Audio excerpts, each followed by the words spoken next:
سڵاتان لێبێ بەڕێزان بەخێر بن بۆ تاقیکردنەوەی هەشتەم test 8 پرسیاری یەکەم Who was the first wife of Henry VIII؟ ئەڵێ چێ یەکەم ژن یاخود خێزانی هەنەری هەشتەم بووە؟ Anne Boleyn, Catherine of Aragon, Anne of Cleves, Catherine Howard. لەبیر نەچێت پێشتر لە پرسیاری لە تاقیکردنەوەی حوتەمە پرسیاری 24 کۆتایی ئەم پرسیار هەبوو بەڵام بە شێوازێکی تر بەڵام دائمە سەری سورت وشەکان کە Who was the first یەکەم ژنی واتە هەنەری زیادە لە ژنی چیە بۆ یاڵێ the first wife of Henry VIII کامیان بووە وەڵامی خۆت هەڵبژێرە زۆر باشە وەڵامی من Catherine of Aragon Catherine of Aragon was the first wife of Henry VIII. Catherine Aragon یەکەم ژنی خێزانی هەنەری هەشتەم بووە.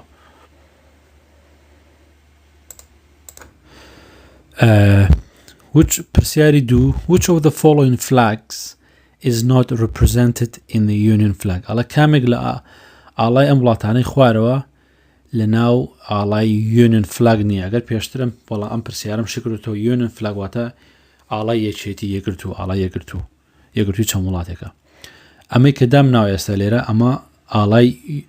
Union flaگە بە ناوەکەی پێڵن Union flag بەڵام ئەوی خۆمان کە پێڵن ئاڵای بەریتانیا ئەمە ئاڵای بەریتانیایە کە پێڵن Union flag لە شین و سوور و سپی بێکاتەوە کە ئاڵای سکۆتلەندا و ئاڵای سکۆتلەندا و ئاڵای سکۆتیش و ئینگلیشە ئاڵای سکۆتیەکان و ئینگلیزەکان تێکەڵاو کراون ئەمە لا ئەبم وەڵامی خۆت هەڵبژێرە ئێستا بێ بزانی چ ئاڵای بەریتانیا لە چەند وڵات پێکاتەوە ئاڵای کامیان لە ئاڵای Union flaگان نییە وەڵامی خۆت هەڵبژار بەڵێ واتە ئاڵای وێڵش لە ئاڵای لە Union flaگان نییە لا یەکێتی ئاڵای یەکێتیە بەڵێ ئەڵە the Welsh flag does not appear on the Union flag because ئاڵای Welsh لە ئاڵای Union flaگە نییە لەبەر ئەوەی when the first Union ئەمە شەمشیکردنەوە زۆر کراوە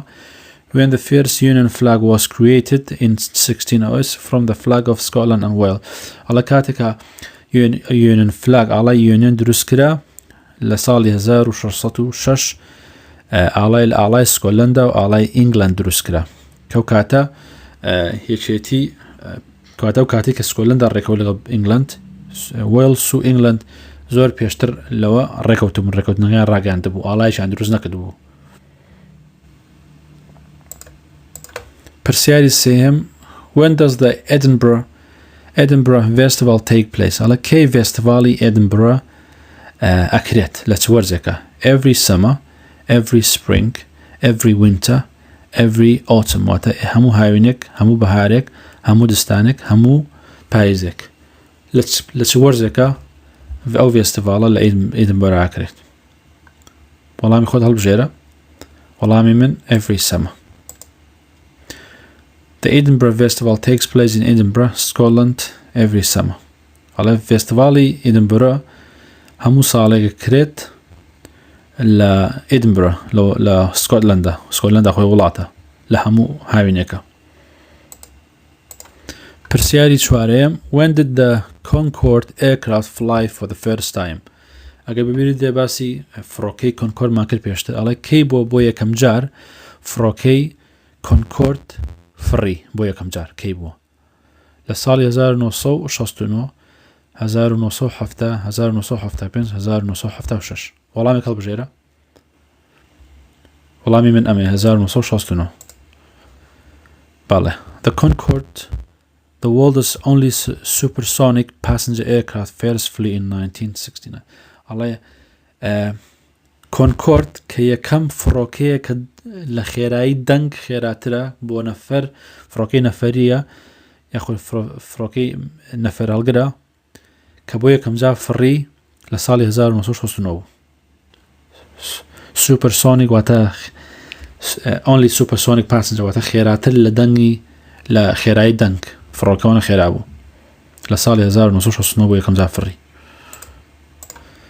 پرسیاری پێنجەم By which other name is the Conservative Party also known as؟ ئەڵێ بە کام ناوەی تر حزبی Conservative هەروەها ناسراوە چ نایەکی تریە حزبی Conservative ئەگەر و کەسانی لەم وڵاتەن ئەزانە بێ حیزبەکان ناویان چی بێ حیزبەکانی بەریتانیا دانیشان ناوی کنسێڤەتیڤە دانیکە ناوی لەیبە دانیکە ناوی ویکس دانیکە ناوی گرین پارتی بە کام ناوە دانیکە ناوی تۆریسە بە کام ناوی تریان بانگ کرێ حیزبی کنسێڤەتیڤ واتە ناوێکی تری هەیە زۆرینە کات بە کام ناو بانگ کرێت هێنە جار لەلایەن ئەندام پەرلەمانەکانەوە جاری وایە بەو ناوی تر بانگ کرێت یەکێک لەمانەیە وەڵامی خۆت هەڵبژێرە وەڵامی من ئەمەیە the Tories. The modern Conservative Party is still sometimes referred to as the Tories. ئەڵێ کنسێڤەتیڤی ئەم سەردەما ئێستاش حیزبی کنسێڤەتیڤ ئەم سەردەما هەتا ئێستاش هەنێک کەس بە تۆریس ناوی دێنن واتە ئەگەر گوێبیستی تۆریز بووی the Tories Party مەبەستیان کنسێڤەتیڤە. پرسیاری شەشەم when was the Northern Ireland Parliament established for the first time کەی بووی بۆ یەکەم جار پەرلەمانی ئایرلەندای باکوور دامەزرا 1922 1972 1998 1969 وەڵامێک هەڵبژێرە وەڵامی منەوەی 1922 The Northern Ireland Parliament was first established in 1922 واتە لە ساڵی 1922 بۆ یەکەم جار پەرلەمانی ئایرلەندای باکوور دامەزرا. پرسیاری حەوتەم what is the opposition ئەڵێ opposition چییە opposition ئەگە بە کوردی خۆمان لە کوردستان هەیە حیزبی opposition چییە کامەیە the second largest party in the House of Lords ئەڵێ یەکەم حیزبی دووەم حیزبی گەورەیە لە House of Lords واتە خانەی House of Lords واتە خانەی پیران بە کوردەکەی خانەی پیران ئەو کەس خانەی پیران مەبەستیان House of Lords ئەو شوێنەیە کە هێنە کەسی بە تەمەن و شارەزا هەن بڕیارەدەن و the third largest party in House of Commons واتە سێم حیزبی گەورەیە لە پەرلەمانە the second largest party in the House of Commons دووەم حیزبی گەورەیە لە پەرلەمانە the third largest party in the House of Lords سێم حیزبی گەورەیە لە House of Lords واتە خانەی پیران بەڕێزان بە تووشینکردنەوەتان بەمێ دەربارەی House of Lords House of Commons بە پێشتر باسی House of Commons House of Commons ئەو ئەندامانن کە لەلایەن خەڵکەوە هەڵبژێدراون بۆ پەرلەمان و ئاسیشی نزمتری هەیە و قساکەن بڕیارەدەن لەسەر هین لەسەر یاساکان و لەلایەن خەڵکەوە هەڵبژێدراون و لەلایەن سەرۆکوەزیرانەوە ڕێیان نیشانەدرێت و دەسەڵاتێکی زۆریشیان نییە بەڵام House of Lords ئەو کەسانن کە لەلایەن خەڵکەوە هەڵنەبژێدراون بۆیان ماوەتەوە بۆ نمونە کەسانی بە باڵان کەسانی باڵا بەرزن باڵا دەستن کە بەهۆی تەمەنیانەوە بەهۆی ئەزمموی ژیانەوە و داخل لە کەسوکاریانەوە لە باپیرانێنەوە ئەو دەسەڵاتیان بۆ ماوەتەوە یاخود قەشەکانی کەنیسەی بۆ نمونە وەکو بیشۆپس و ئارکی شاپس و ئەوانە هەموو کەسی بەتوانان لە House of Lords کۆ بنەوە و لەلایەن خەڵکەوە هەڵ نەبژێدراون و دەسەڵاتیان هەیە و بەسەر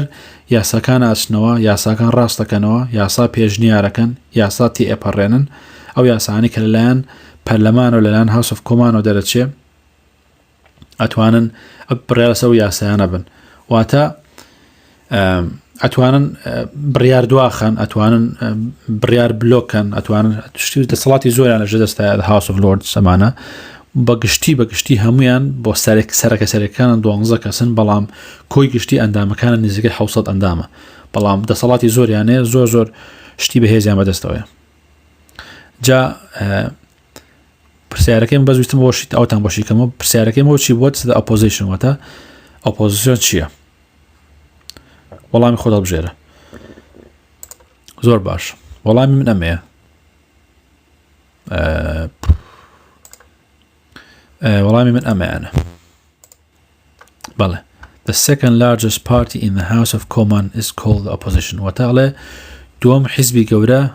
لە House of Commons واتە لە پەرلەمانە پێڵێن opposition بە کوردەکەی پرسیاری هەشتەم which two languages combine form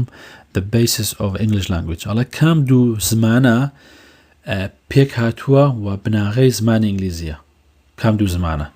French and Swedish فەڕەنسی و سوێدی Latin and Celtic لاتینی لەگەڵ زمانی وەڵشی و ئەوزام Celtic Latin and Greek لاتین لەگەڵ زمانی یۆنانیە Norman French and Anglo-Saxon واتە فەڕەنسیەکان و لەگەڵ ئەنگلۆساسیەکان Norman French واتە فەڕەنسە کۆنەکان وەک دایما ئەگەڕان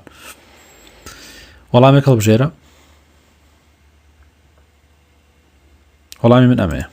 Norman French and Anglo-Saxon After the Norman conquest, the king and his noblemen had spoken. Norman French and the peasants had continued to speak Anglo-Saxon. Gradually, these two languages combined to become one English language. على لدواي داجيكاري نورمانا كان پاشا لەگەڵ کەسانی بەدەسەڵاتی چواردەوری پاشا کە قسەکەر بوون بە زمانی فەڕەنسی قسەیانە کرد و هەروەها کرێکار و خەڵکەچینەکەی تر بە زمانی ئەنگلۆساکسن قسەیانە کرد بۆیە وردە ئەم دوو زمانە تێکەڵاو بوو و زمانی ئینگلیزی ئێستا لێ دروست بوو بێگومان زمانی ئینگلیزی گۆڕانکاری زۆریشی بەسەرهاتووە لە ماوەی 200 ساڵ ڕابردووە کە باسی نۆرمان لەگەڵ ئەنگلۆساکسنەکەین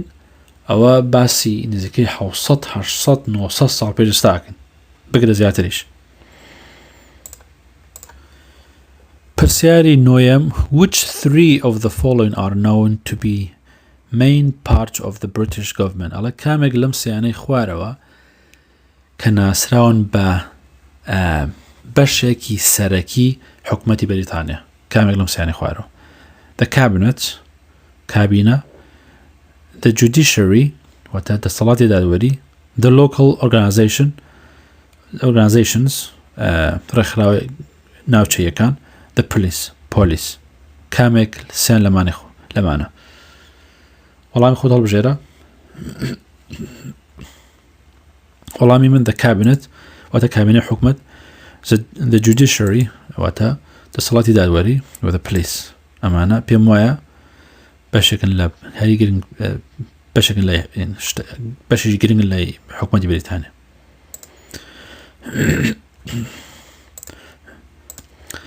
In the UK, there are several different parts of the government. The main ones are the monarchy, the parliament, the House of Commons and the House of Lords,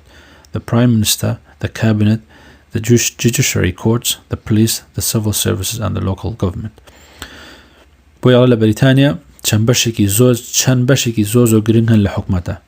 The main ones are ئەڵە هەری گرنگکەیان ئەوەیە کە monarchy واتە دەسەڵاتی شا the parliament the House of Commons and the House of Lords وەکە باسمان کرد the Prime Minister سەرۆکوەزیران the Cabinet کابینە حکومەت the judiciary واتە دەسەڵاتی دادوەری courts دادگا the police the civil services کارمەندانی حکومەت the local government واتە حکومەتی ناوچەی پرسیاری دەیەم when did Adolf Hitler came to power in Germany ئەڵە کەی هیتلەر هاتە سەر دەسەڵات لە ئەڵمانیا 1922 1931 1933 1942 وەڵامێک هەڵبژێرە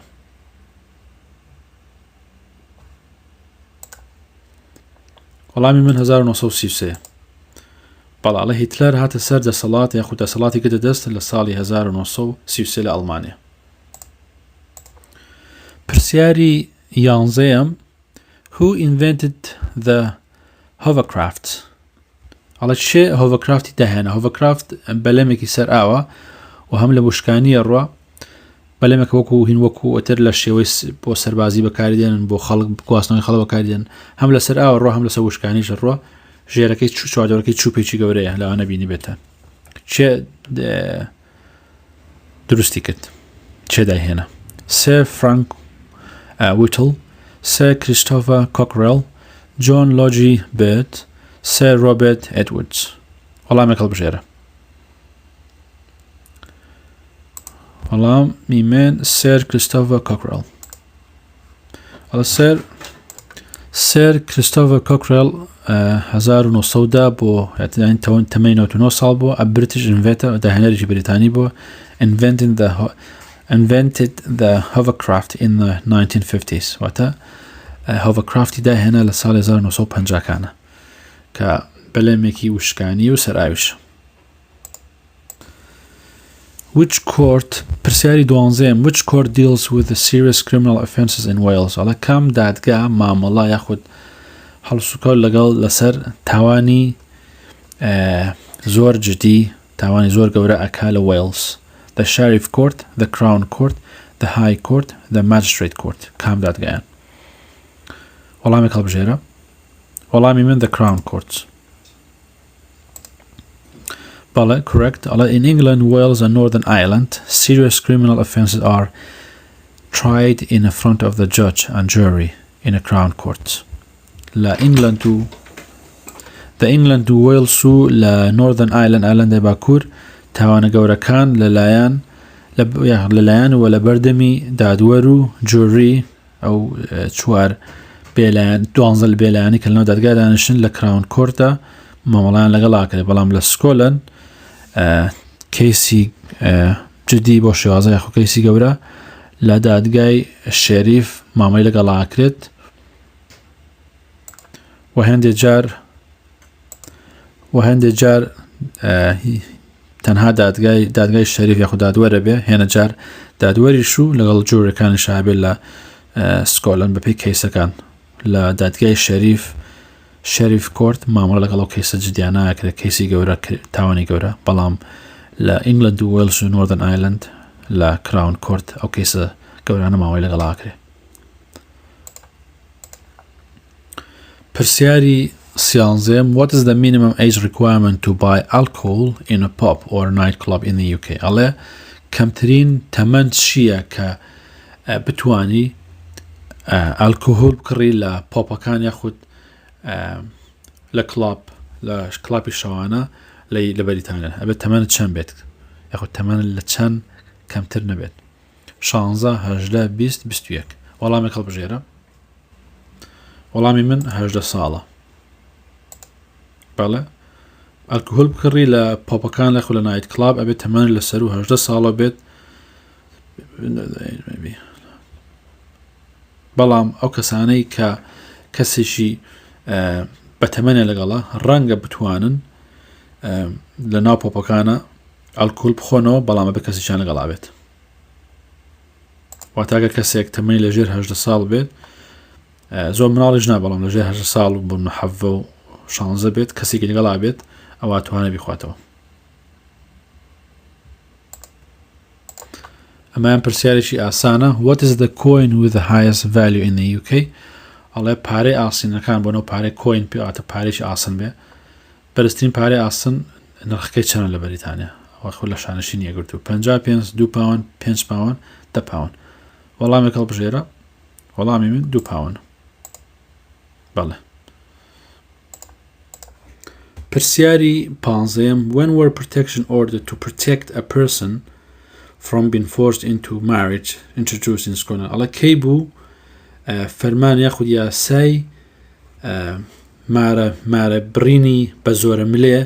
هاتە ئارایەوە لە سکۆتلەندە کەی بوو فەرمانی پاراستن بۆ پاراستنی کەسێک کە بە زۆرە ملێ هاوسەگیری پێ بکرێت هاتە ئارایەوە لە سکۆتلەندە ساڵێک بوو 2007 2008 2010 2011 وەڵامێک هەڵبژێرە من 2011 هەڵبژێرم ئەڵێ forced marriage protection order were introduced in 2008 for England ئەڵێ پاراستنی forced marriage protection order فەرمانی پاراستنی هاوسەگیری بە زۆرە ملێ هاتە ئارایەوە لە 2008 بۆ ئینگلند واتە هاتە جێبەجێکردن بۆ ئینگلند و وێلز و نۆردن ئایلند under the Forced Marriage Civil Protection Act بە پێی یاسای مارەبڕینی زۆرە ملێ بۆ پاراستنی هاوڵاتی و و یاسای 2007 و دادگا فەرمانی دەرکرد کە ئەبێ هەموو کەسێک بپارێزرێت و پاڵپشتی لێ بکرێت ئەگەر بە زۆرم لێ درا هاوسەگیری پێکرا or to protect the person enforceable یاخود بەرگری لە کەسێک بکرێت کە لەمارە بە زۆرم لێ هاوسەگیری پێکراوە ینی ئێستا تازە کەسە مارەی بڕیوە و ئێستا لەمانە هاوسەگیریەکەیە بە زۆرم لێ هاوسەگیرە similar protection order were introduced in Scotland و هەمان یاسا لە سکۆتلەندا هاتە جێبەجێکردن هاتەکەیەوە لە 2000 لە مانگی 2011 وانی زۆر نییە بەڕاستی سکۆتلەندا واتە بە پێو یاسایە بێ سکۆتلەندا هەتا 2011 خەڵک توانیوێتی بە زۆرم لێ ئافرەت بە زۆرم لێ بدە بەش. پرسیاری 16 which two of the following are famous horse racing events in the UK ئەڵە کامێک لەم دوانەی خوارەوە کە پێشبڕکەی ئەسپن کە زۆر بەنابانگن لە بۆنەیەکی پێشبڕکەی ئەسپن زۆر بەنابانگن لە بەریتانیا شانشینی یەگرتو. A major race, a grand national, a royal ascot پێشتر باسی مان کردووە 6 nations championship کامەیانە کە دوو جۆری پێشبڕکەی ئەسپن لە ناو شانشینی یەگرتو کە زۆر بەنابانگن. وەڵامێک دوو وەڵام هەڵبژێرە.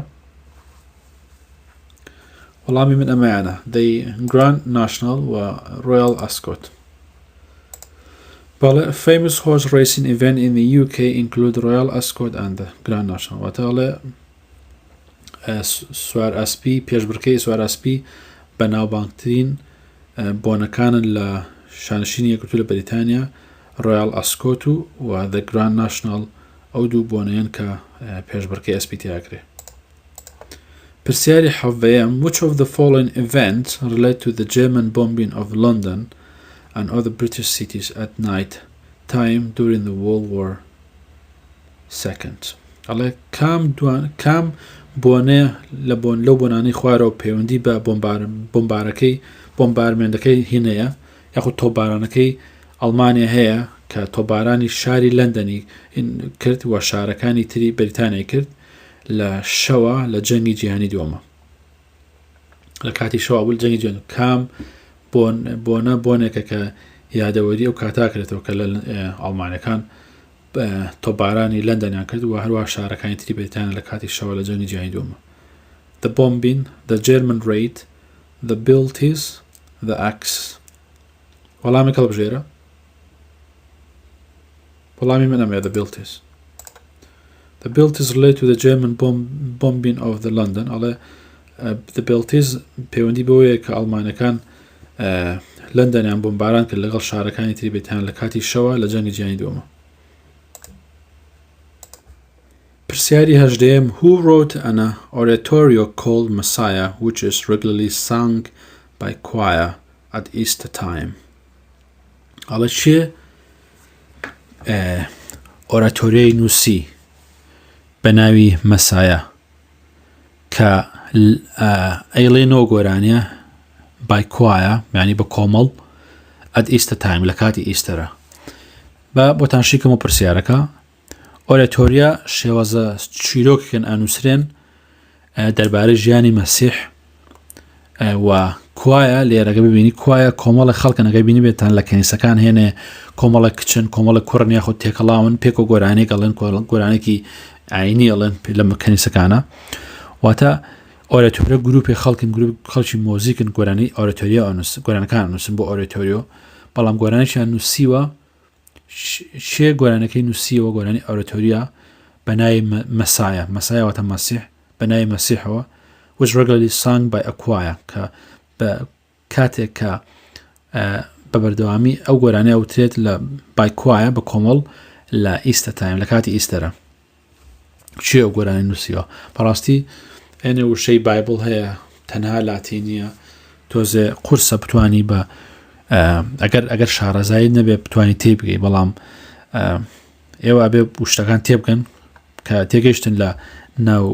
ناوەڕۆکی پرسیارەکە یاخود دەکەر و کەسانی تۆزە ئینگلیزیان باش بێ بتوانن لە ئینگلیزەکان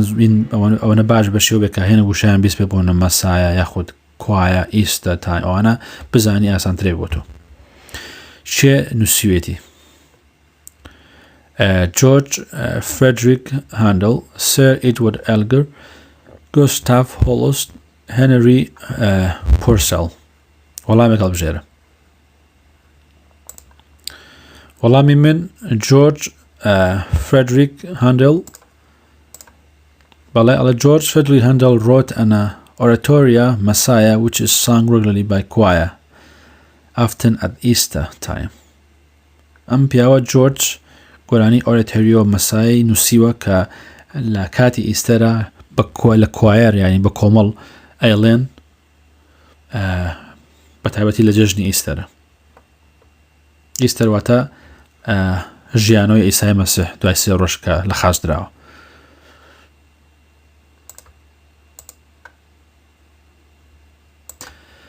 پرسیاری 19. When did hereditary peers lost the automatic right to attend the House of Lords? ئەڵە کەی بوو کە میراتگرەکانی ئەو میراتگرانی کە ئەیانتوانی کاتی خۆی لە House of Lords کۆبوونەوە وەکو ناویان هەبوو لەبەرەوەی کە میراتگیری شتێک بوون بۆ نمونە کەسوکاریان بۆیان ماوەتەوە داهاتێک سەروەت و سامان ئۆشتانە بۆیان ماتەوە ئەیانتوانی بچنە ناو House of Lordsەوە واتە خانەی پیران یاخود دەستەی پیران لە چه ساڵێکا بوو کە ئەوان ئەو مافەیان لە دەستدا کە بۆی بتوانن بچنە ناو House of Lordsەوە. 1985 1995 1989 1999 وەڵامی هەڵبژێرە. کاتی خۆی ئەو کەسانی کە سەرۆت و سامان و یاخود ناوێکی گەوریان بۆمان بۆ ئەیانتوانی بچنە ناو House of Lords و لێ ئامادەن بوون و گوێ بگرن، بەڵام لەم ساڵانەیە ئەم ساڵ لەمانە کە ئەو مافیان لە دەست و ناتوان ئێستا هیچ کە بچنەوە مەگەر بە فەرمی یاخود شوێنیان بۆ دیاریکرابێت. وەڵامی من 1999. Since 1999, the hereditary peers have lost their automatic right to attend the House of Lords. ئەڵێ ئەوانەی کە میراتگیریان لە میراتەوە بۆیان مابووە ئەو سوڵتەی کە لە میراتەوە بۆیان مابووە لە دەستیان داوە ئۆتۆماتیک لەن لە ساڵی 1999 ئێستا هیچ کە ناتوانن بچن ناو خانەی دەستەی پیرانەوە.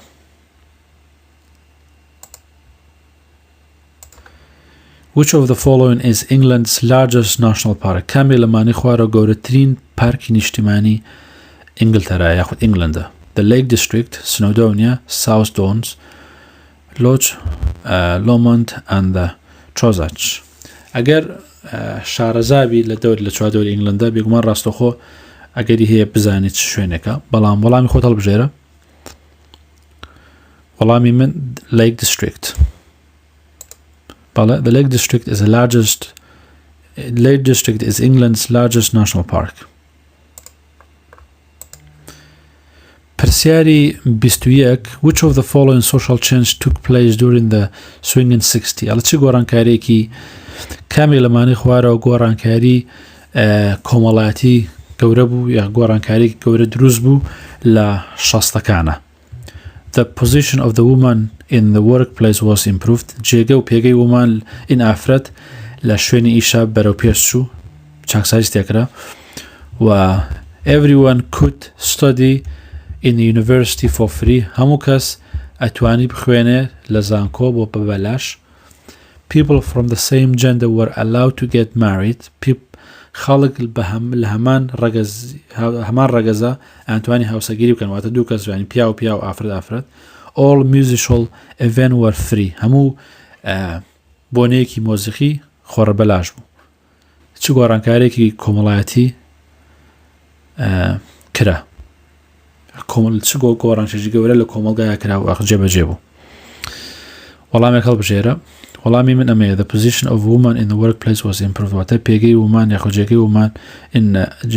پێگەی ئافرەت یاخود جێگەی ئافرەت لە شوێنی ئیشا بەرەو باشتر بوو، پەرەیستاند. The position of women in the workplace was improved during the swings. لە 60ەکانە جێگەی ئافرەت یاخود پێگەی ئافرەت لە شوێنی ئیشا بەرەو پێش چوو. پرسیاری 22. Where was Emmeline Pankhurst born? Where was Emmeline born واتە ئەمیلین پاکس لەکوێ لەدایک بووە لیڤەرپول کەنت مانچستەر چێستە وەڵامێک هەڵبژێرە وەڵامی من مانچستەر Emmeline Pankhurst was born in Manchester in 1858. بەڕێزان ئەمیلین پانکس کەسێکی زۆر بەنابانگ بووە چالاکوانێکی سیاسی و چالاکوانێکی سیاسی بەریتانی بەناوبانگ بووە و هەروەها ڕێبەر و دامەزرێنەری ڕێکخراوی سوفرگەیت بووە و شەڕی کردووە بۆ مافی ئافرەت و شەڕی کردووە لە ساڵی 850کان لە نێوان 850 بۆ 820 و چالاکی کردووە قسەی کردووە و ویستوێتی ماف و ئافرەت ڕاکێشە کە بتوانێت ئافرەت بتوانێت دەنگ بە لەبەرەوەی کاتی خۆی لە بەریتانیا ئافرەت نەیەتوانی بە ئازادانە دەنگ بدات تەنها پیاوە و مافیە بوو کە دەنگ بدات. پرسیاری 23 Which of the following is a traditional English food؟ کامێک لەمانەی خوارەوە خواردنی کەلتوری ئینگلیزە. French fries واتە پەتاتی بەیاریکی فەڕەنسی roast beef گۆشتی گای برژاو hags oyster fry و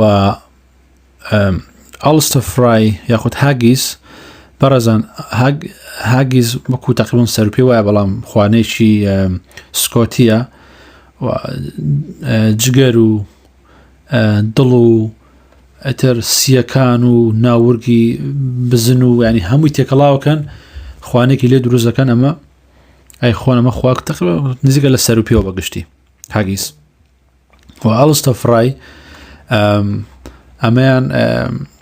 ئەژار خوانێ ئینە خوانێکی تقریباً ئایریشیە ئەی ئایلەندە وەکو نانی بەیانیان وایە بن هێلکە و بیکن و سۆسیج و ئیتر ئەتر ئەو شتانەیە و سۆز ئەو شتانە بەسەر کاتێکە تشن لەگەڵ تۆست و جام واتە مرەبا و هێلکە و سۆسیج و گۆشتی بەرازوانە ئەوە کوونانێکی بەیانیان وایە پێڵن oyster fry ئەمە بە زمانی تقریباً شێوازی ئایریشە برێکفاستی ئایریشە نانی بەیانیان ئایریشە بەڵام haggis تقریباً لە سەرپێوە نزیکە خوانێکی سکۆتی ئەمە haggis. وەڵامە ڕاستە کامە بوو Which of the following is a traditional English food؟ کامەیان پێت وایە خوانێکی کەلتوری ئینگلیزی بێ وەڵامی من ئەمەیە roast beef. A roast beef is a traditional English food. بەڵێ. پرسیاری 24 دوایین پرسیار ئەڵێ What are pantomimes based on؟ What are pantomimes based on؟ ئەمە پرسیارێکی تۆزە قورسە لاوانە هەمووتان نەزانن pantomimes هینێکە شانۆیەکە کە بەشی کۆمیدیتیایە گۆرانیە و پێشکەشی خەڵکە کرێ بە تایبەتی لە نزیک کریسمسە گۆرانی و شانۆگەرێکی گۆرانیایە پێکەنیە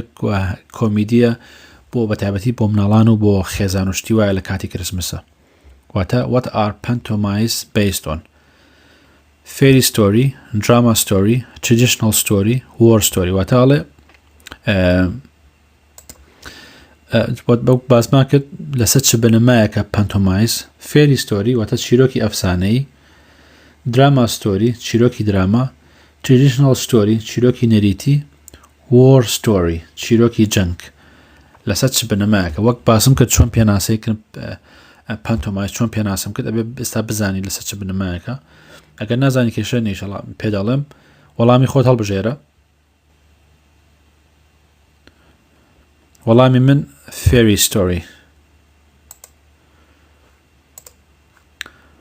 Pantomimes are based on fairy stories and are a light-hearted plays with music and comedy enjoyed by family audience. Alla pantomimes are based on fairy story. Alla pantomimes